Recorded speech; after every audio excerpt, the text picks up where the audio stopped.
Welcome back to the United Pubcast for your Friday Night Pint, joined by Larry and a few legends in the live chat. Appreciate your waiting and joining us for a cold one on a Friday night. And Larry, we were just discussing before we went on air, usually we press stop on the recording after a podcast and all the news breaks. But here we are 5 minutes before we go live, and news was breaking all over the place on a multitude of topics. Mason Greenwood's bail has been extended. In my opinion, we're not going to sort of go too deep into that. That's not a shock for me. I think this is going to, unfortunately, for all parties involved, drag on and on and on. That is what's happening there. Dean Henderson, as you can see from the banner down below, has joined Nottingham Forest on a season-long loan, and I've made my thoughts pretty clear on that last season, the season before even that. In terms of the goalkeeping situation, I don't like it as a whole. In terms of the business sort of sense on a sort of looking forward to the future, I don't get the goalkeeping situation. And obviously, it is dividend day. In terms of Manchester United, the owners, Glazers, have taken £11 million out for profit themselves. That is a huge debate we're going to have today, and sort of Ronaldo has concerns over those. Fans have concerns over that. But more importantly, Larry, 3 weeks' time, we're watching Eric Ten Hag's Army in Melbourne, because it is a Friday night kickoff in 3 weeks. It is a Friday night kickoff in 3 weeks, and happy Friday night to all the legends in the pub. Oh, where do we start, Tom? It's just news breaking left, right, and center tonight. Dean Henderson, big news in a way, because you probably could have made an argument maybe he fits a Ten Hag mold goalkeeper. In terms of he likes to play off his line, he likes to play a little bit further forward, maybe distributes a little bit better than David De Gea as well, commands his box a little bit better, but I would say not as good as a shot stopper. So maybe all in all, I guess let me start with, what's your opinion? Do you think this is the right call, or would you have actually opted for the Englishman in net next season? Well, I wouldn't hold it against anyone who wants Dean Henderson in to start over David De Gea. If you think a future is right without David De Gea, okay, start Dean Henderson. I'm all for it. If that's what Eric Ten Hag wanted, which obviously he doesn't, he sent him out on loan. I'll back that decision while disagreeing with it. I think De Gea is our best goalkeeper, without a doubt. I know, okay, Dean Henderson might pass the ball better. David De Gea is a better goalkeeper.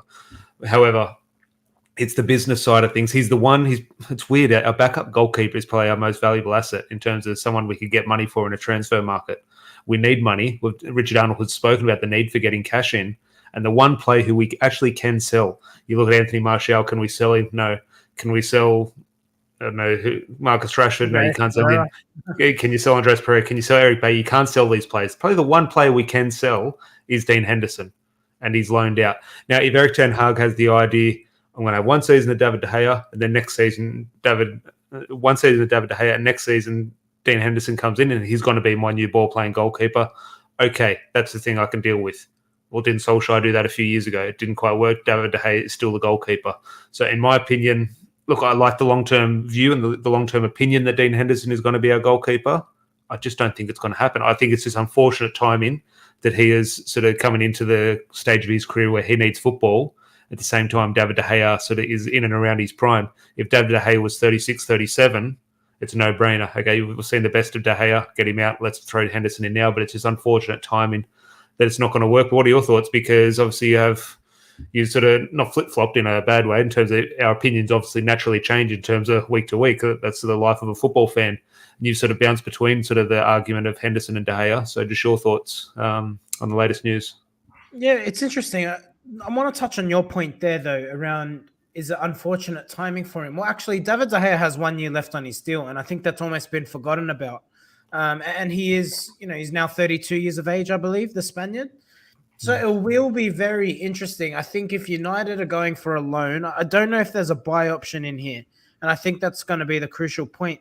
If he goes to Nottingham Forest, absolutely destroys it, then is there a chance where he does come back to United? Or maybe that allows United to demand a bigger transfer fee and maybe look to, I don't want to say upgrade on De Gea, maybe advance on De Gea, get something a little bit different, something that suits the playing style that Eric Ten Hag wants to play. Because I imagine long term, whatever side of the fence you sit on the De Gea argument, I think if you're playing progressive football, I think you need to evolve the goalkeeper eventually as well, but obviously not a priority.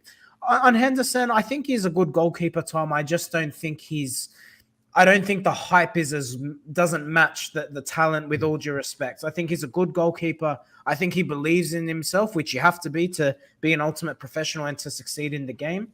But if you look at in terms of his performance has never matched the hype that came with him. Coming back from Sheffield United, a lot of United fans were able to get behind him and say, yep, he's our solution.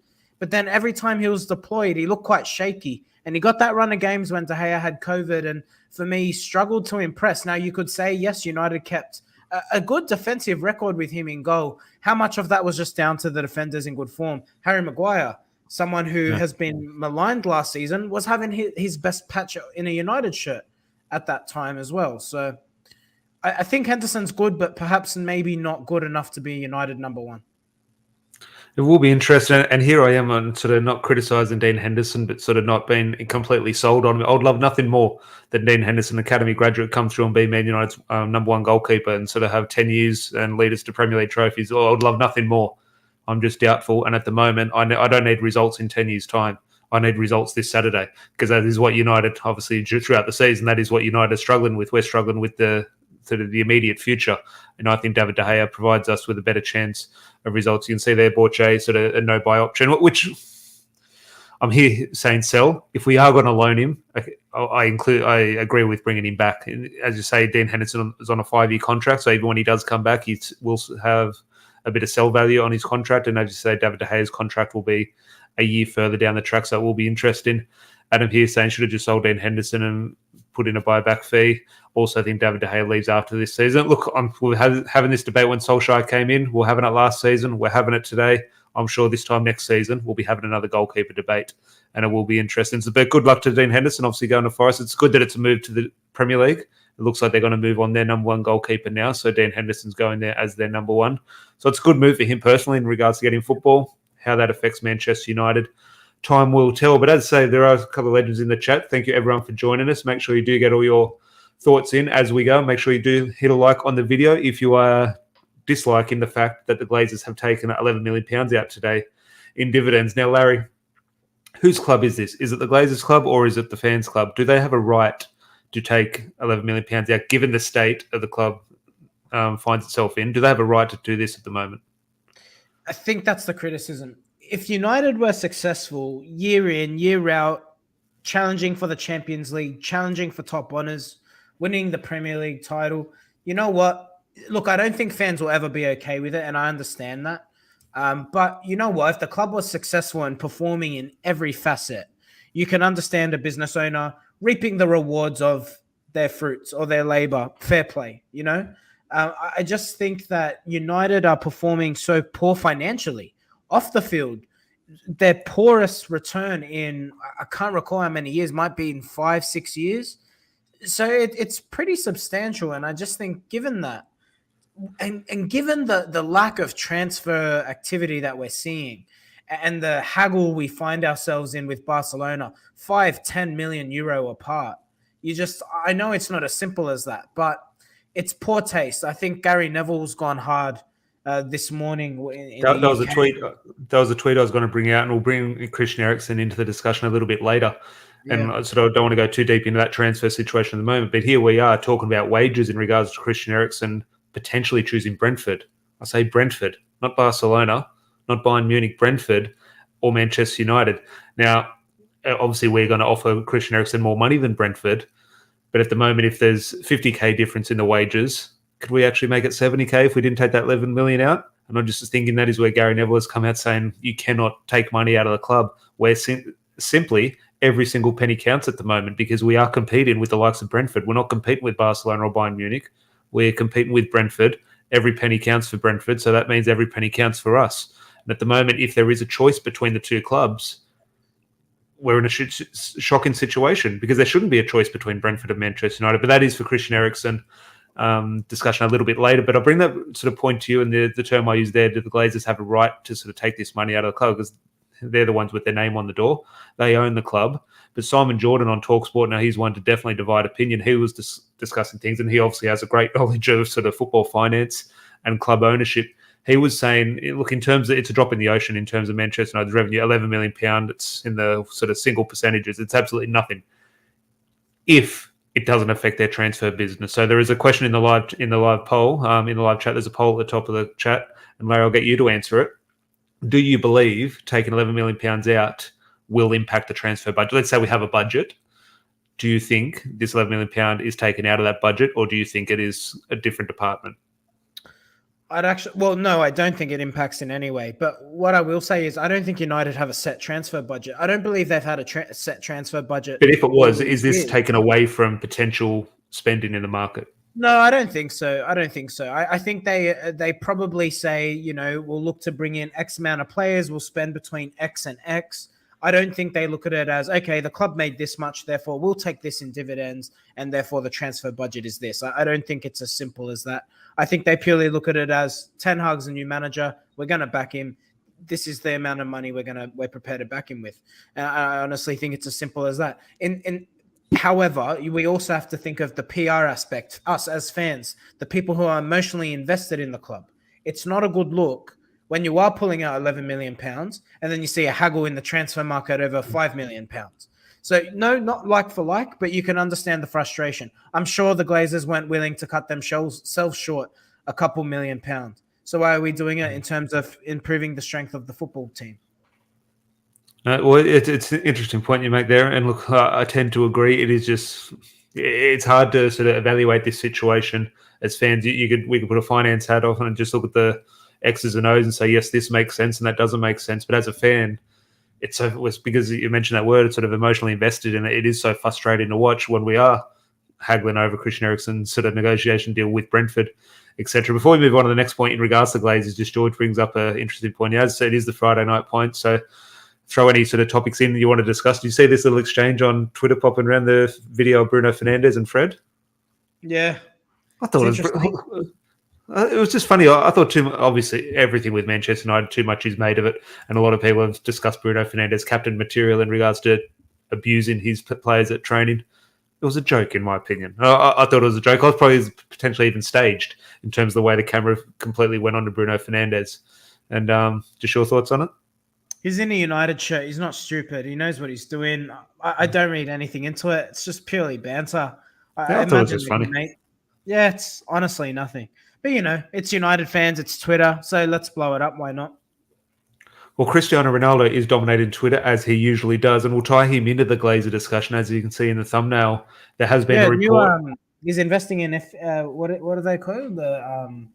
I don't even know the name of it. NFTs. Will you be investing in NFTs with Ronaldo, Tom? I'll tell you what, I've had people discussing NFTs with me for the past 6 months. I've had the most intelligent people I know tell me exactly what they are. I still have no idea what they are. I have no idea what NFTs are. It all goes over my head. I have no idea what they're talking about. All right, here we go. It's the Friday Night Pint. I'm allowed to go off track here. So think of an NFT like the Mona Lisa original painting. It's basically you are the original owner of a graphic, an item. So NFT just means non-fungible. So what that is saying is, if Ronaldo has released, it's the original artwork, then you own the original. Now, I can save that picture on my iPhone and I can say I've got the same thing, but you get all the gloating rights to say, nope, this is the original NFT. I've got the certificate that proves as such. Difference is you've probably paid $100,000 million for it, and I've just saved it off my iPhone. Yeah, it's a load of nonsense to me. He has original copy. Good, fair play to him. George here with a good one. Maybe Larry can print something off for him. Can I buy a logo of the podcast? Feel free. One for one item. Maybe we can do our own. Larry, you can be ahead of that department for me. But Adam here saying $11 million is not much money when we generate $600 million a year, but is wrong considering we have outdated stadium, training ground, $500 million in debt, and made zero signings. Well, you're completely right on the signings, but it is often a sort of thing that goes sort of missed amongst Manchester United fans. The stadium is fallen down. The training ground is obviously fallen behind. But Adam, the important thing to remember there, and Tom, I'm sorry to cut you off, but United's turnover and United's profit are two different things. They generate 600 million. They don't profit 600 million. It's a key difference. No, definitely. And look, it would be, I get quite sort of bored a lot of the financial stuff around football. It would be good to get someone on with sort of an in-depth knowledge, especially in and around club ownership, one day to discuss with us and sort of give us a little bit of education on it. But tying Ronaldo into this discussion, there has been a report. Now, how reliable is this report? In my opinion, I'm going to take a hunch and say it's not reliable, and it's a little bit sort of made up just because it makes sense, and we all have a bit of a fear that Ronaldo is sort of going to throw his toys out of the Prem and leave off the back of Manchester United's sort of failed business. That's a sort of current fear we all have. So I think it's a very easy story. However, there could be something in the story. There is sort of report that Ronaldo is a little bit frustrated with the Glazers and the lack of transfer activity, and he can see a potentially another poor season ahead if the club don't invest. One, do you believe the story? And two, let's say you do, what are you sort of thinking if you are Ronaldo? Is he potentially thinking, well, hang on, I will potentially leave? Or could you see it, while he won't be happy with the business, he'll still stay just because a multitude of reasons. One, there's no other buyers. One, he also does have a bit of a connection to United, etc. So just your thoughts on that Ronaldo story. It's the laziest thing in the world to write. I came on here about a week ago and I said to you, Tom, I'm frustrated, but it's early days. I don't think we can judge yet. So I think it's lazy to say Ronaldo would be looking to leave based on his frustrations in the transfer market. And I come back to the original point. Ronaldo's frustrated. Okay, where does Ronaldo go where he can demand the sort of money that Manchester United are paying him at the moment? There is no other club in world football, maybe PSG, and even then I doubt it, that will pay him what United are paying him at this stage of his career. Simple as that. He can come out tomorrow and say, I love Liverpool. There is no other club in European football who's going to pay him what he's on now. And he's in the latter years of his career. So whether he wants to be at United or not, and maybe he prefers not to be, but I think the reality is that financially he's not in a position to really make demands anymore. It's interesting. We sort of talk about it, and I know you're not doing this, and I know no one in the live chat is doing this, but we're sort of casting this net over Ronaldo, saying no one wants him. How could no one want the best player in the world? But just the unique circumstance he finds himself in, and other clubs also find. If a club was out there with no striker and sort of a really young team, yes, there would be a need for a Cristiano Ronaldo, but no other sort of world powerhouse find themselves in that type of situation. So it is a weird one where we're potentially the greatest player of all time. No one wants him, and he's sort of stuck at a club where that really shouldn't be the case. But football is a funny old game, but he's staying, of course. He's not going anywhere. Yeah, he's staying. I agree. Someone who isn't staying also has already left and is about to be made official potentially in the next couple of days. Obviously, we'll have to actually wait till July. You would assume he's still technically a Manchester United player. But Paul Pogba, by all reports, has had the here we go from Fabrizio Romano that he is joining Juventus. Now, we discussed this sort of in-depth looking back at Pogba's career a couple of weeks ago. I think it was still throughout the season. This story broke that he had agreed to deal with Juventus. So I think a lot of us made our bed with Pogba a while ago, but just your thoughts now that it's sort of so-called official, that he is back at Juventus on a free transfer for the second time in his career. It is news. Here we are discussing it, but it's kind of got a little bit boring, and I think a lot of that boring nature sort of come off on that documentary, whatever he's called it. It's received a 1-star rated out of 10 or something on Google reviews or whatever it is. It's not going too well for Pogba off the field in regards to that marketing, but on the field, is it the right decision for him? I don't know. I think Italy maybe suits him a little bit more. It's a slower league, more defensive league. He can get on the ball. He can dwindle on the ball, which is the criticism of him in the Premier League. And I think it'll play into his hands, and he'll fit into a system where he doesn't have to do the hard yards like he would in the Premier League. But seriously, I come back to it, Tom. We're going to look back at the end of this guy's career and just think what could have been. Like, he's just not come anywhere close to fulfilling his potential. I'm certain one day he will look back and think, mate, if only I worked a little bit harder. Instead, Willie, look, I agree completely, and I'm sure you're right in saying he will think that as well in 10 years' time. But is there an argument? I brought this to you before, Willie. He's going to sit back with a World Cup medal. Like, in terms of we have this thing of what players should strive for and what they should try and achieve and what their goals should be. Well, some people have different goals in life. Some players have different goals in football. He might sit there and say, look, I won a few league titles and I won the World Cup. I scored a goal in the World Cup final. I reached the pinnacle of football. Do you think that is potentially sort of his ambition? Not to say he doesn't have ambition to win further things, but he might sit back and say, I did achieve. I mean, he has achieved. He's successful, but it's all relative. Like, he goes down as if he retired tomorrow, he goes down as a good player. He doesn't go down as world-class, one of the best midfielders we've ever seen, generational talent. He doesn't get brought into the discussion in terms of a Zinedine Zidane and the best French midfielders that ever donned the shirt of France. Like, that's the thing. You don't sign for a record transfer fee for a club and not win a title. I just think it's the biggest indictment on his career. And I just think he didn't win the Champions League. He hasn't won the Premier League. He hasn't won the Champions League in his career to date. So I just think you look at it, he's going to turn 30 this year. He's just really failed to fulfill his potential. Because if you look at his ability, like the lazy, it's almost lazy to an extent. I know they're not like for like, but I look at someone like Yaya Toure, who was so frustrating himself.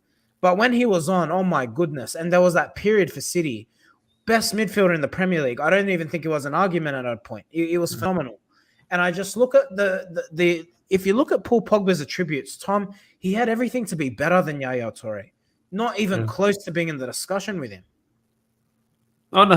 Look, I share I share your frustration. I share Pogba's frustration probably in his own game. I thought when he was coming back, I wanted him since the day he left to come back. And when he did come back, you did think it was the start of something special. It obviously didn't turn out that way, but the potential start of another free transfer regarding Manchester United, we discussed a little bit earlier in regards to Christian Eriksen. Just your thoughts on this one. I did a video a couple of weeks ago, probably about a week ago maybe, talking I had a feeling today, now someone scroll through Twitter and tell me if this is potentially going to happen, that my guess is that we're going to leak something in regards to Christian Eriksen today or tomorrow, and then in a couple of days it'll be made official that he'll be our first signing. Just your thoughts on the Christian Eriksen situation. We're going to get into the sort of Brentford-Manchester United battle, the tug-of-war between so the so-called biggest club in the country and probably the smallest club in the Premier League. It's a real tug-of-war between the two clubs. But just your thoughts. Is Christian Eriksen a Man United player this time next week? Yeah, I'm convinced. I'm not buying into the papers at all. It makes complete sense. And I've seen the concerns, like, he's settled in London. Well, is he settled in London after 6 months there? After 6 months of living in Italy? Like, he's been living in Italy for 2.5 years. So all of a sudden it's all about being settled in London, is it? Like, I don't really buy into that. I think ultimately it's all about when you're a footballer, you're making millions of money. So you need to find the next motivation. The next motivation then has to be, what's my legacy? Now, if you're Christian Eriksen, you overcome a difficult life challenge in terms of the hard issues that he experienced at the Euros. What a comeback story it would be to play for one of the biggest clubs in the world of football. And if he scores a crucial goal, if he contributes as part of the team that makes United qualify for the top four, or dare I say it, win the Premier League, he goes down in United folklore. His legacy is cemented to an extent.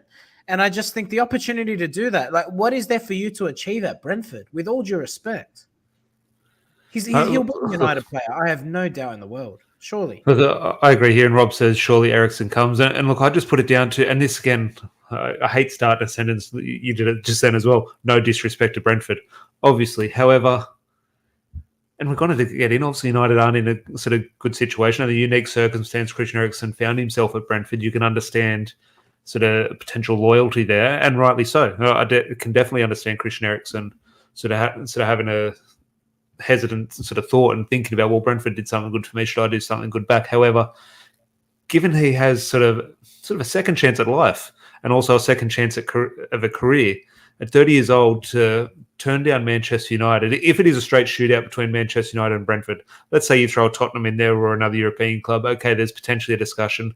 I don't see a discussion with Tottenham, but as a footballer in the situation, you can understand that. But between Brentford and Manchester United, having a second chance at your career at 30 years old, when unfortunately the circumstance at the Euros where it was so close to sort of tragedy, I can't say. I could honestly put the house in that he's going to join Manchester United. I cannot see a situation where he'd stick with Brentford. You can thank Brentford. Thank you for the sort of ambition and the trust shown in me to bring me in. Thank you. I helped you stay up. Love you to bits. Move on to Manchester United. Manchester United will be placing great trust in Christian Eriksen, bringing him back because he's only had 6 months of football coming back. So Manchester United are placing that sort of hope in him as well. So I believe, I just can't see a situation. Maybe that ends up with egg on our faces, Man United fans. But let us know in the live chat, is there a situation where he rightfully chooses Brentford over Manchester United in regards to loyalty? Because we all sort of scream loyalty is lost in the modern game. We all want to see it. Well, if Christian sort of Eriksen displays this loyalty here, is that the right decision? Or is it a chance loss at as I said, that second chance of a career? Larry, I just can't get my head round. We are here in 2022. Manchester United are battling over free transfer for Brentford. It's well, Gary Neville brought that tweet up earlier that is why dividends can't come out, because let's say Brentford are offering Christian Eriksen, let's say, I don't know, 60 grand a week. Man United are paying 100 grand a week for Christian Eriksen. And it's a bit of a toss-up between, well, it doesn't know, okay, the money's a little bit better, but I could stay with Brentford. Well, if we suddenly make that 130, now not that we need players being financially motivated to come to Man United, but let's say we're making 130 grand a week or 150 grand a week, suddenly that makes up his mind on the spot. And that is that's if we don't take the dividends out. But if we are taking those dividends out and the cap is at 100 grand a week, that is where it impacts the transfer budget. Yeah, it's a valid argument. Like I said, I personally don't believe it's as simple as that. I don't believe you don't run a business on that model. I think you simply you would make executive decisions based on the budget available, based on the revenue made. But if you apply I always play devil's advocate with these things, because I'm trying to defend the Glazers, but you also have to remember, like, we're looking at it purely as emotionally invested supporters of a football club. If you actually think of it from a club ownership, Tom, if you own a property, what are you looking for in that property? You're looking for a rental income to cover your mortgage or more for you to make a profit. And if you're not making a profit, the ultimate end obligation for you is to build the equity of that house, so when you go to sell it, you make more money out of it. So these guys are not fans of Manchester United. That, rightly or wrongly, that they're not fans of the football club. So they're treating it purely as, okay, we're doing the means we need to give, but we're also going to financially benefit from what we've bought. So I don't agree with it, obviously. But when is Manchester United not going to be that? At what stage? Is there not a stage? Are we just too big a club? But will there come a stage, if it's poorly run, continue to be poorly run, is there going to come a stage where they're not going to achieve those financial goals in regards to if we keep sliding down the ladder? Surely there will come a time, as obviously that old expression, you've got to spend money to make money. And I'm just thinking, surely that's business 101 for people like the Glazers. But ultimately, we're sort of sliding further and further down. Other clubs are sort of becoming more commercially viable, which was Manchester United's big strength 20 years ago. We're the only club who were sort of taking those strides. Now every single club are taking those strides into that sort of business model. And I'm just thinking, surely maybe it's not, maybe someone will say, no, Manchester United are at the pinnacle, they can't be touched. But in my opinion, there will come a time, if we continue to slide and that lack of investment is there, do you know what I mean? Like, there will come a time where the Glazers don't reach those financial goals off the back of mismanagement. I hate to say it, but we are what Liverpool were for so long now. So if you can think back to Liverpool throughout the noughties and even the 90s to an extent, the 90s, the noughties to about 2014, that's where United are now. Flirting with the Champions League, not guaranteed to get there, might get there on the occasional year or two, and that's where we're at. But if you look at Liverpool, they always still, to an extent, were profitable. You know what I mean? That relative success. They're starting to overtake United now because of the length of their success. I mean, they've won the Champions League, they've won the Premier League over the last 3 years.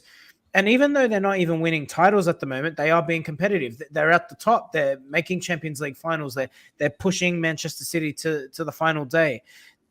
Now they're starting to make the sort of money that United were, and they're actually starting to overtake United. But it just shows that as long as United have relative success, they will make money simply for the brand. We're sitting here on the other side of the world talking about Manchester United 9 p.m. on a Friday night. Now, you'd think some of us would have better things to do. But that's my point. The interest in United, Tom, is so big. Now, if we got relegated, that would make money in itself because it's the biggest story in world sport. And that's the reality. I think no matter what, United will always be a cash cow. Now, how deep that cash cow goes, obviously, time will tell.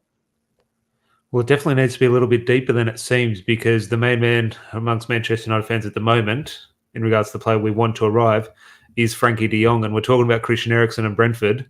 Well, here we are with the other big players in the European football, and we're talking about Barcelona. Can we afford him? In regards to, it does look like Erik ten Hag has put all his eggs in the de Jong basket. I get lost in regards to euros and pound and sort of add-ons, etc. My hunch is it's probably around £70 million. Barcelona probably want £80-85 million. They're the two figures I'm going to go with. And I'm just thinking, I've been very skeptical of this deal over the last couple of weeks.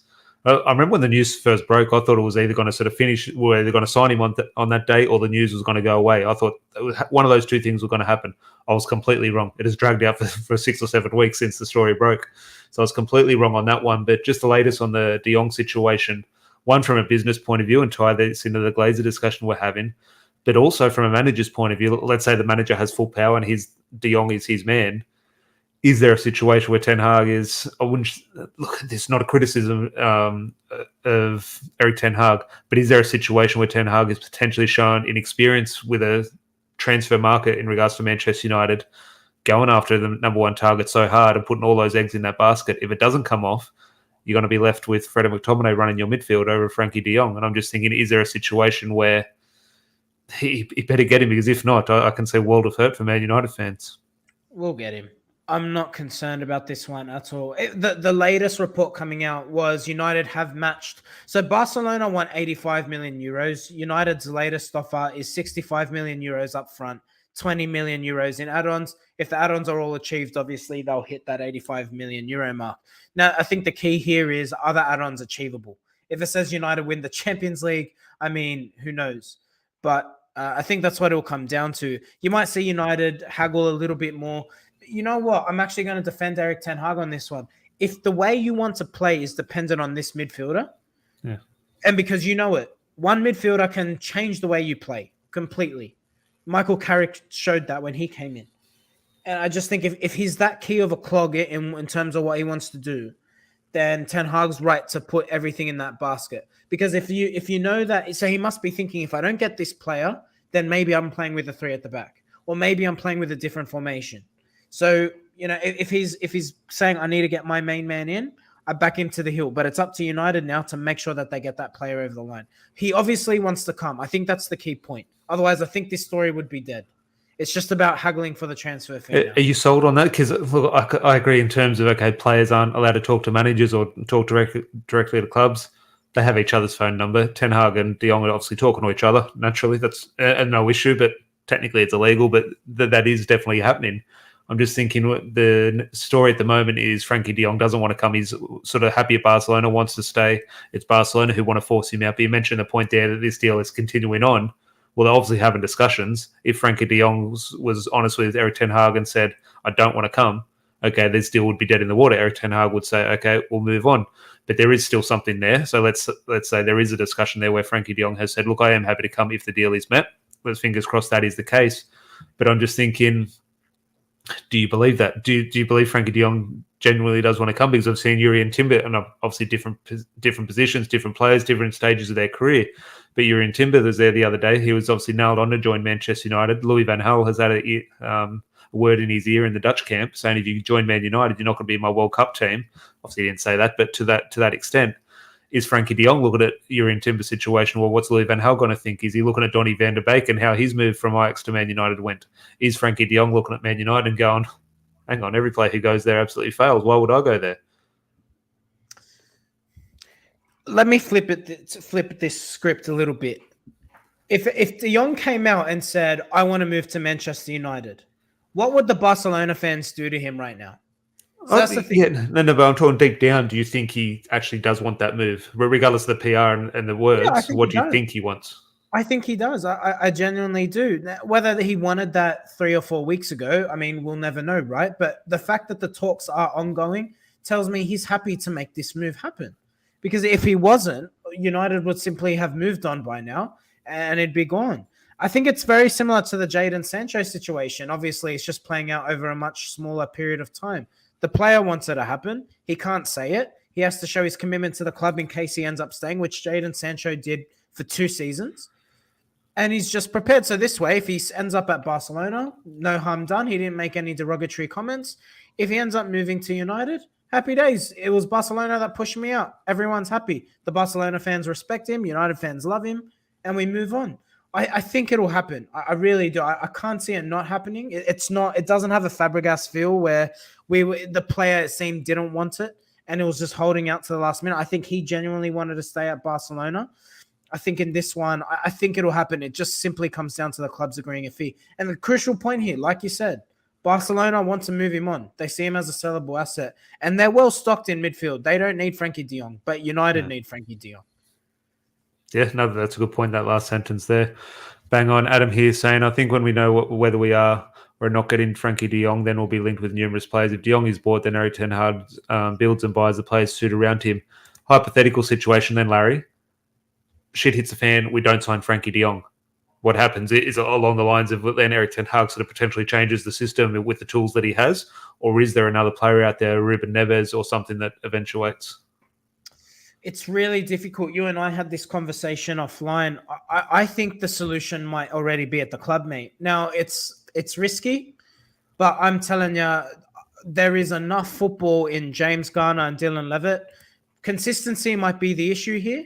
But I think between those two boys, you've got if you're purely talking about ball advancement, there's enough ball advancement in those two boys technically to do what Frankie de Jong does. So maybe the solution is at the club. Frankie de Jong's probably more of a sure bet, which I understand if you're Erik ten Hag, but it's not as simple as Freddie McTominay will be our midfield. I assure you, I could see Garner, Levitt, or both being an integral part of United's midfield next season. Do you think that's a situation in regards to why Manchester United potentially opted for an Erik ten Hag to say, okay, Pochettino, who's your main man? Declan Rice, okay, £100 million, that's a big deal. Erik ten Hag, who's your main man? Frankie de Jong, 80 million, okay, that's a big deal. Well, if we don't get Frankie de Jong, I can see Erik ten Hag working with a James Garner or a Dylan Levitt. Do you think that is part of Manchester United's reason in picking Erik ten Hag in terms of his ability to use youth players? Not that Pochettino can't use youth players, but obviously it's obviously a very perceived strength of Erik ten Hag. Mate, Tom, I told you. And look, I know that it might not be what people want to hear, but if you've seen enough of Dylan Levitt, I could see him being a big fan. Dion, I agree with you, mate. I hear you. But if you see enough of the way Erik ten Hag plays, it's purely about the midfielder being able to do that quick turn in his own end. Levitt's got that in his locker. Same with James Garner. I think Garner's probably better suited as an 8 at the moment. But again, if you look at the way Ajax have played, they don't have a pure out-and-out number 6. And de Jong wouldn't be a pure out-and-out number 6. He likes to play with 2 pivots, and then the system changes a little bit. The structure changes a little bit. It's not as simple as that. People might not agree with me, and that's completely fine. But I'm telling you, if we don't get Frankie de Jong, I think there's enough football between those two players to at least give them an opportunity. I think here are a few things, and look, I agree, but I also agree with people in the chat as well. It's one of those sort of 50-50 ones. Rob here saying, I think Jimmy Garner might get a chance at best. Pre-season would be very important for James Garner. And Adam here saying, no chance, Larry. And I think it's hard in regards to that because they're very similar players. Now, yes, we can have a discussion about quality. Frankie de Jong's obviously a far better footballer. But in regards to the way they play the game, you're right in saying they're very similar players. Now, Erik ten Hag will obviously want the player who does that at the highest quality. But in regards to a job being done, who can do that job? Fred or Dylan Levitt? Who can do that job? James Garner or Scott McTominay? These are jobs that Erik ten Hag will need, and they are players who 2 years before Frankie de Jong was Frankie de Jong. He was still that player coming through. Maybe Jimmy Garner will be that player in 2 or 3 years' time. Well, he's a current player now. He needs that sort of spot and platform to develop. It will be interesting. Look, I would love nothing more than Jimmy Garner and Dylan Levitt to be given a chance because we sit here and we do want the best and we should always strive to be the best in the transfer market and on the field. But here we are for the past couple of years, and I make this point even with some of the players I defend, let's say Scott McTominay, I always make this point when things get bad and our real sort of feelings and emotions get drawn out, we also always talk about players who just wanting to play for the badge. And ultimately, Dylan Levitt and James Garner will do that at the moment. Now, that's not enough for us to take that next step where we want to be, but ultimately, deep down, it's not what we want now. We want these shiny new toys. But ultimately, when our feelings come out, we want players who give it to you. And they're players like James Garner and Dylan Levitt will bring that fight to the badge. But a question here from George, I think is pretty much directed straight at you, Larry. Martial, are we going to talk about him? I saw a potential scenario where we line up next season a front three of Anthony Elanga, Anthony Martial, and Anthony from Ajax. Could you see that? That'd be quite some. How would that work, though? So you'd have Martial up front, I'm assuming. You got Elanga on the left, Anthony on the right. Yeah, I could get behind that. Anthony FC. You just see there'll be all those battery memes like Triple A's. Didn't even cross my mind. Martial, do you see something in Martial in terms of here we are, Dean Henderson? Is it right to loan him out? Can you sell him? Anthony Martial is one of those ones. He's had that loan, but we can't sell him. is it right to bring him back? Because obviously we have missed out on potential 1 or 2 striking targets. If we were in for these strikers, we have missed out on them. Anthony Martial is a striker. Just your thoughts on the latest situation around him. Tom, I've already upset the patrons. Do you want me to continue? Lads, Please. Martial might kill it for United next season. He might. I'm telling you, that's the thing. It's all right. Okay, here we go. All right. Scott McTominay might win the Europa League with a bicycle kick as well. He might. Look at Hala, who just went to Ajax. Flop in the Premier League. Absolute flop. Just signed for, he went 2 weeks, but he also just signed for Dortmund. They're Dortmund the other, yeah. Under the right system, with the right coach, you can make something out of a player. Don't tell me Martial hasn't got ability. It's got abundance of it. With the right coach, in the right system, maybe you can get something right. And I think Ten Hag might be the best coach we've had since Louis van Gaal. Now, Louis van Gaal's football was boring at times, but we also were killing it against the top sides. I'll tell you who probably, in my opinion, that's probably more important to, and we always tie these two into the same discussion, but you talk about a manager's influence and maybe more from the side of things, we're talking about a coach here. I think Ten Hag potentially better for Marcus Rashford. Oh, Marcus Rashford's more in need of Eric Ten Hag than Martial needs Ten Hag. Yeah, I'd agree with that. And I think Rashford, and can I say full credit to him, it's really refreshing to see he's putting in the hard yards in his off-season. Looks like he had maybe a weekend or a week break, and everything else. He's in Oregon. He's taking full advantage of his access in terms of being a Nike sportsman, and he's using every resource at his disposal, which is what you should do. After the season he had, he knows he has to work hard. He's fighting for his United career. So, and you know what you're saying, spot on. I think that the key element here about Ten Hag, he's a coach. He will be on the field with those players. He's not He's not Sir Alex. He's not going to be sitting up there while the coaches are on the training ground. He will be on the ground. He will improve these players technically. When he sees Fred's first touch, he's going to be kicking him in the shins. I'm telling you, I think we'll see a lot of our players improve technically. Yeah, no, completely agree. Dion here saying my money burn Rash over Tony. I have a feeling that is the way, and obviously the club will definitely push that on Eric Ten Hag. And here we are, I've always side of the fence with Larry in agreement that Anthony Martial is a far better footballer than Marcus Rashford. However, if one player is to have a better career at Manchester United, it's likely Marcus Rashford. And look, I've been extremely critical of I hate when I'm critical of Rashford, but I've been extremely critical of him this year. But here we are pre-season when you sort of all have all this false hope going forward and this positivity. You falling back in love with Marcus Rashford. I do like seeing what I'm seeing in the off-season, but ultimately it will come to what happens in the start of August when the season kicks off and how he does perform there. So it will be interesting in regards to that situation with Marcus Rashford and Anthony Martial. We've been going the best part of 3/4 of an hour, Larry. Enjoying this drink on a Friday night and everyone sort of interacting in the live chat. So before we do wrap up in the live chat, is there any sort of breaking news or anything you do want to discuss? Throw it in there. But Larry, as I said, 3 weeks until we see Eric Ten Hag and Anthony Martial and Marcus Rashford, and hopefully, let's say, a Frankie de Jong, etc., down in Melbourne. Just your thoughts in regards to, obviously, you've got the trip going to Old Trafford in a couple of weeks as well. So you're a busy man in terms of supporting Manchester United at the moment. Yeah, I am indeed. Looking forward to getting down there. Tom, you'll have to keep my diet in check, mate. I mean, I've got a nice European holiday coming. I need to lose the gut, so please keep me off the beers in Melbourne. I need to. That's not your problem in Melbourne. Tell you what my problem in Melbourne is. Every single corner has those Spanish donut shops. You had those? Yeah, of course I have. You joking? Oh, you can't walk past without just saying, "Yep, I'll have 2 of."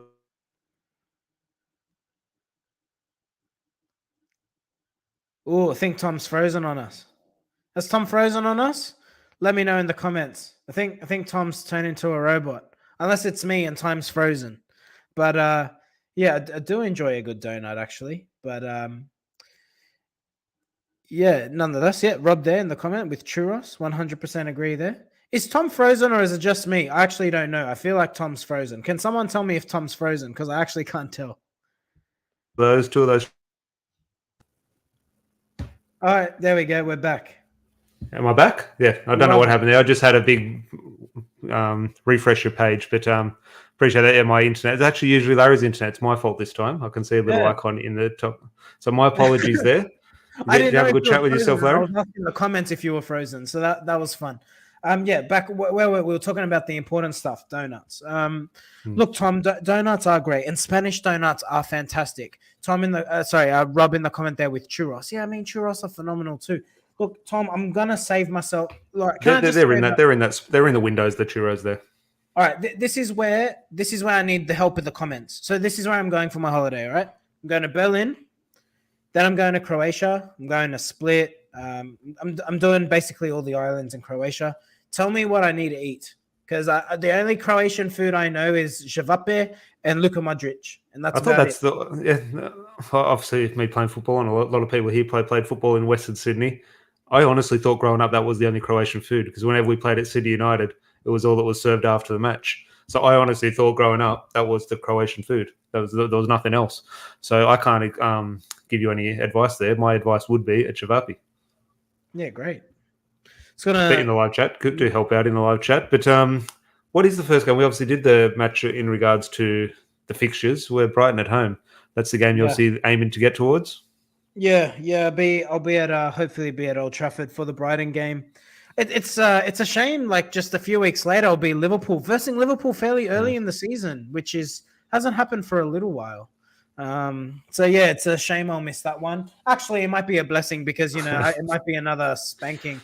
But Tom, a lot of let me ask you this: if you look at the Premier League season, it's very hard to predict because of its congestion very early on, and the World Cup being thrown smack bang in the middle. It's going to be really interesting how clubs come back after the World Cup. I think you'll see a lot of the top clubs actually. I think this might be the season where you'll see a Leicester like. If there's ever an opportunity for I was going to potentially say that, look, you're right, and here we are. If you're going to throw Leicester in there, the name I think we could potentially throw in. Per se, a Leicester-like outcome. But that's what I mean. A Leicester-like outcome this year, could it be Man United? That's what I'm saying. Man United and Arsenal, a Tottenham sort of thing, a team that we are in that category of not Liverpool, City, Chelsea. That next category below is potentially we would be very Leicester-like. But my question to you would be, throw that to the World Cup. I was having a discussion with a mate of mine the other day in Qatar. Obviously, now it is in Qatar during the winter over there, but obviously it still will be quite warm. The situation where players will be quite fit. Usually it's at the end of the long season, but this will be in the middle of the season, so players will be actually very fit. Is there a situation where a dark horse actually wins the World Cup over the likes of Brazil, Spain, Germany's, etc.? Could it be you see a situation where is there a strong African team at the moment? One of the African teams, or maybe Qatar? Maybe Qatar win the World Cup. Qatar, maybe they could score a goal because that'd obviously be seeded there in Group A. I'm not sure who's in Group A, but could you see a situation in the World Cup where a dark horse, or do you think that it would favour, because the players will be so fit in the middle of the season, it will favour the traditional big players? You know what? I could see some of the African sides really benefiting. I had a feel. I don't know who the strongest African team is, but just a hunch is if you want to put $10 on a team. Pick one of the strongest African teams. Who knows? They've got to win one eventually. Yeah, and you got Senegal. Obviously, you've got Mane there. I just think, and Senegal got a few good players in there actually, but you could see the African sides benefiting because not all of them play in Europe, and Africa is also similar conditions. You have to remember it's warmer. It's a warmer climate in Qatar, even in the middle of winter. It's a warmer climate, and I just wonder, will that benefit players who are perhaps used to being in warmer temperatures? There you go, Adam. Like Senegal, I think that's a really good shout. I just mentioned Senegal there. Obviously, Australia and France, the French group, and France are world champions. Last time, France last time, weren't we? Exactly the same group. France, Denmark, and who'd we have in the other group? I think we had Peru in our last game. Is that right? Potentially.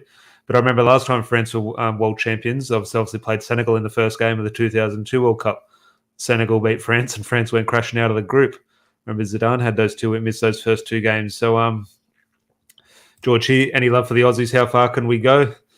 Oh, maybe nick a draw against someone. We'll be so excited now against. Unfortunately, here I was sort of admitting a couple of years ago I was kind of happy Juan Mata scored against Australia.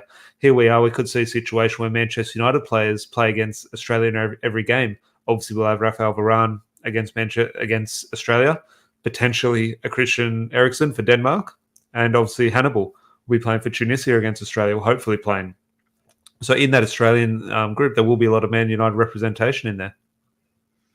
Yeah. Are you saying you'll be cheering for every other country, Tom? I hope Australia does well. Like when they're on there, yes, I hope Australia win the game. But am I going to be sort of disappointed if Rafael Varane scores a big header or Hannibal curls one into the top corner? No, I'm not, because Man United come before international football for me. They always have, always will. Some people think different. And every right to do so. Just the way I brought up and my views on international football is what it is, and that's no disrespect to Australian or whatever country someone supports. But Man United is above everything else for me. Yeah, I'm with you there. I don't know. Is it? And I guess we've got Aussies in the comments as well. Is it? Are we a product of living in a country where football's not the number one sport, and is that why we struggle to get invested into international football? You think, or is I it think there just should be a simply stronger. fact I think there's almost in Australia a stronger, and maybe I'm different because I'm so heavily invested in European and English football. But I think in Australia the connection is actually stronger with our national team off the back of that. I think there is a real. Everyone supports the Australian cricket team or the rugby team or the rugby league team. I think the Australian soccer team, everyone does get behind it if they want to. It's just unfortunate. Not unfortunately, just my choice not to. And I'm kind of disappointed in myself that I've chosen not to. But you look at you have the exact same discussion with Man United fans in England.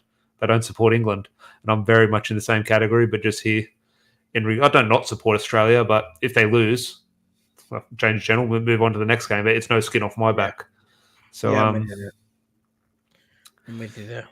Anything else before we do wrap up? Is anyone scrolling through Twitter? Any breaking news? Do let me know. But Larry, any sort of parting words before we wrap up?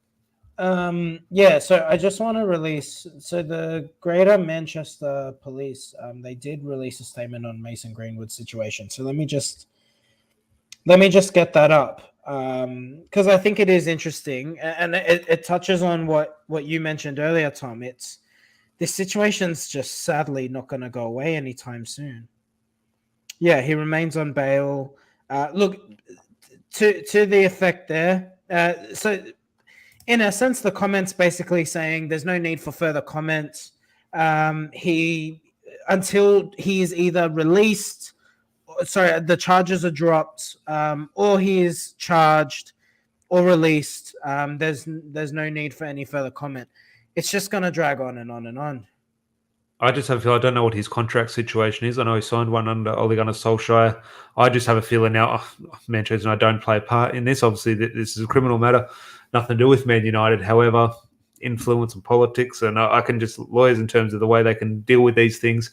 I can see a situation. It's unfathomable at the moment in regards to how long this could drag out. But just in the back of my mind, I can just see this dragging out. Suddenly, Mason Greenwood's out of contract. He's not a Man United player anymore. It'll fade away. Gylfi Sigurdsson. Has anyone mentioned him? Like these things, I think, down for about a year now, hasn't he? Yes. So I think these things fade away, and I think Man United will sort of gladly enjoy this. Not enjoy this, but that they'll accept this in terms of drag out. Suddenly, a couple of years later, Mason Greenwood's not a Man United player. Well, it's not their problem. We talk about dividends and things. Like, that's another thing. He's still getting paid. His wages are on the wage book, so that's £75,000 per week being paid to someone who's not contributing on the football pitch. Would there be I'm sure there's maybe lawyers in the chat or someone with more knowledge in regards to contractual situations. Would there be a situation? Obviously, there was a part where he's suspended without pay. Now it's suspended with pay. I'm not sure what the situation was. But would Man United be over this in regards to, like, if a player's injured, like if someone's earning $200,000 a week, if they're not playing, like, that might naturally sort of drop to 120 and they lose their bonuses, which would take the wage up to 200. So is there a situation where Man United, not that they need to be saving money, but would be saving money in regards to him not playing? Well, I mean, I deal with employment law in my job to a great extent. And look, obviously, a sports athlete's contract is going to be substantially different to the everyday worker. But in saying that, what you'll normally find in contracts are, normally you'll have ties to police background checks or criminal checks, or the expectation of full disclosure should you be charged with a crime. But ultimately, he is innocent until proven guilty. And that's what's holding United at the moment. He's in limbo. He hasn't been charged as yet. So United really would have no grounds to terminate his contract unless they want to pay out the whole thing in a lump sum, which obviously there is no benefit for. Look, it will be interesting, and everyone has this discussion, and maybe I think it's morally wrong to have the discussion at the moment. But like, would you take the footballer back? I don't want to have that discussion. But in regards to someone not playing for a year, he's not going to be the same player. So regardless of the ability, that's just a gamble. If someone has an injury for a year or 18 months, like, is he going to be the same player? I think everyone thinks, oh, he's a potential good footballer. Well, is he a good footballer? We haven't seen that for a year. So that is a sort of debate will be had when sort of a conclusion is made of this situation. But just to wrap up here, one from George here, a little bit like the Pogba situation. Has Inter paid out Lukaku money yet? Because I remember when Inter signed Romelu Lukaku, there was a lot of, in terms of installments and these sort of deals, these transfer fees take a few years to sort of be paid. Well, he's gone to Chelsea. Inter still owing Manchester United money. Now he's back at Inter. I'm just thinking, you talk about contracts, that would be a messy situation for a club like Man United still waiting on money when two other clubs that are directly in negotiations in regards to Chelsea and Inter Milan. So I'm not sure what the situation is regarding Man United and Inter Milan. But just your thoughts on, we're talking about Pogba and a mess around Christian Eriksen and Frankie de Jong. Romelu Lukaku, 100 million, handful of goals, straight back out on loan. That is bad business, Larry. Man, you talk about flops. Could that potentially be one of the... We talk about Sanchez, Di Maria, but people want to talk about Pogba, rightly so. Is Lukaku up there potentially one of the worst? Yeah. Imagine he was a United player right now and this happened. 100 million. The end of it. Hey, credit to Ole Gunnar Solskjaer. Mate, he called it. He came in and dropped his ass instantly. He put Marcus Rashford as striker ahead of him, and many of our fans will tell you Marcus Rashford is rubbish. You know what I mean? And I'm sure many United fans would be right, mind you, in saying Rashford's not a good Premier League striker. Solskjaer came in, dropped Lukaku. It was the first thing he did, and he said, "Rashford, you're my striker." No, it's interesting shout looking back. And just to wrap up, £100 million, it is crazy. And no one even mentioned the 100 million when he was signed. It was, okay, yeah, bringing in a good striker. So, Jesus Christ. But someone who would cost £100 million and a few extra, Chelsea favourites signed Neymar. I've seen that. They can't be fair. He's not leaving PSG. I know there's a rumour is that he's going to leave PSG. No, I think Larry, he will. Yeah, but it's a little bit like the Ronaldo situation. Where does he go? And obviously, people are going to say Chelsea and clubs like that, but He could go could you see him in the Premier League? Oh, he'd tear it up. He would tear it up. He is quality. Like, people have this thing about him rolling around and he's soft. No, he gets that shit kicked out of him. He's sort of made of stone, really. He really should be walking around with crutches after every game. So he is quite tough. He takes a beating, and he is quality. Like, regardless of what your thoughts are of him, he's a special player. I'm going to throw a name out there. It can't happen. It won't happen. If he is to come to the Premier League, Newcastle need him. The Premier League would need him to go to Newcastle, in my opinion. I think that would be a turn-up. Yeah, I agree with you, but I think it would just cement what we already know. Oh, yeah, no, there's definitely things you don't want to see off it, but yeah. No, I'd prefer he goes to Chelsea. But, this thing, Neymar he suffers because, again, he is a brand. He is a brand as well. But look, Dion saying he'll get smashed, mate. I don't think so. He is such a smart footballer, and I don't think he gets enough credit for that. His movement off the ball is intelligent. The goal he scored against United, which game was it? It was in the group stages. He scored a goal against us. World-class movement. He had our defenders all over the shop. To be fair, the Burnley strikers did that last season, to be fair. Yeah, but it wasn't last season. It was when we came second. But, he does have world-class movement. He's not like, me, I'm a Martial apologist. Martial's highlights are all dribbling on the ball. Neymar does good work off the ball as well. Now, defensively, he doesn't work hard, but his movement off the ball in attack is second to none. He knows how to fool defenders. He knows how to make intelligent runs. And on top of all of that, he does the business. Ball at his feet. Like you say, he's lost a yard of pace, mate. It doesn't matter. If you can dribble past people and you got the intelligence, you don't need pace. It's interesting. Look, I don't want to see rivals strengthen, so I don't want to see him go to a Chelsea or a club like that. But there is that part of an entertainment value as football fans. You do want to see these players and these personalities and these these brands come to the Premier League because you get to watch them week in, week out. Like, okay, Man United aren't on the TV. If you have let's say he goes to Newcastle versus West Ham, that's a big game. Or if he's at Chelsea, suddenly Chelsea versus Brentford, that's a big game because Neymar's on the TV. So you do want to see these players come to the Premier League, and I don't think Neymar will, but if he is to leave Paris, as you mentioned, there are sort of not too many buyers, and potentially the Premier League is one of those options. So time will tell with that. But just wraps up about an hour for our Friday Night Pint, Larry. Been an absolute pleasure having you back. Obviously, we've got to do more often. Obviously, smash out a few more videos, hopefully a few transfer updates before Melbourne. Obviously, 3 weeks to the day. I didn't. Yeah, it was my technical difficulties this time. So apologies to everyone in the live chat, and credit to Larry. Fair play to Larry. So a point in. I've got your jacket and your jersey sitting in my house, by the way. Feel free to pick those up. You do too, yes. Right. Actually, yeah, I've got those flags here. I won't get them out, but it's like the Eric Ten Hag flag sort of thing. It's take too long to get out, but maybe I can hang that up behind me. When we get a sign-in, I'll hang the Eric Ten Hag sign up behind me. But as I said, 3 weeks till we're down in Melbourne. As you can see, the link below, manunitednsw.com. If you are heading down to Melbourne, do click on the link below. We're working on 1 or 2 events for Reds down there in Melbourne to enjoy. My mum has joined us. Good to see you, Mum. Hope you are well on this Friday night. And it will be good to meet up with a few guys, Larry. It is sort of good interacting with everyone in the live chat, but I am looking forward for a couple of weeks to do it in real life over a beer. And Adam here sort of always sort of mentions any news on X-Player meetups. We will be having one. It's likely going to be Brian Robson, Dennis Irwin. At the moment, Larry, the hold-up for Manchester United events in Melbourne, do you know what it is? Tell me. It's Eric Ten Hag.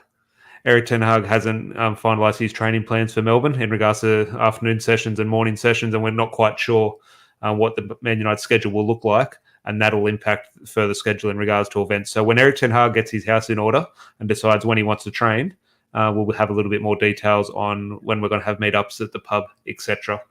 But until then, Larry, been an absolute pleasure. Everyone in the live chat, pleasure as always. Make sure you do leave a like on the video. Subscribe if you're new. That would be great on our road to 1,000 subscribers. Larry, pleasure always. Pleasure, mate. Happy Friday night. Enjoy your weekend. To all the legends in the comments, enjoy your weekend. To Tom's mum, thanks for giving birth to Tom. I enjoyed doing the pod with him. And yeah, I think we'll leave it there. No, definitely. And hopefully we'll be back sometime on the weekend with some live breaking news in regards to a Man United transfer. So the odds are we won't be, but make sure you are subscribed just in case that does happen. Fingers crossed. Until then, everyone have a good weekend, and we'll chat to you next week. Cheers. Cheers.